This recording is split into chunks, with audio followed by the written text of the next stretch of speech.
Yeah, something's definitely going on. You can see the reaction in cable as well. Since I think August, there's been sort of increased optimism. But just to put a slight dampener on it, this is all quite academic because ultimately it's got to get through Parliament. And that is actually becoming more and more problematic. You know, the DUP's threat to not sort of approve any deal. You've got the Lib Dems who want a new referendum. You've got Labour with their preconditions, which any deal is probably not going to meet. So it's really difficult to see how this can get Labour whipped through. MPs.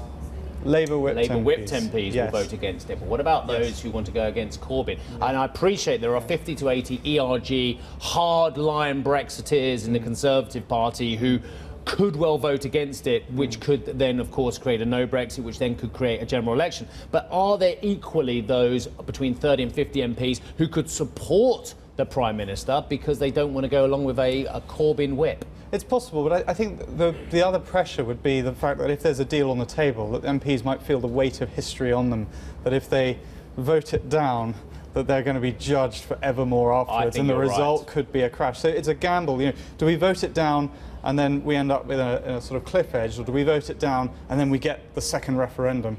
And that's the gamble when you vote it down. You could get either. It could actually be catastrophe, or you could lift the country out of this mess completely, you know, through a second referendum. There's a very good friend of mine at one of the wires, it's Reuters, who interviewed Tony Blair yesterday.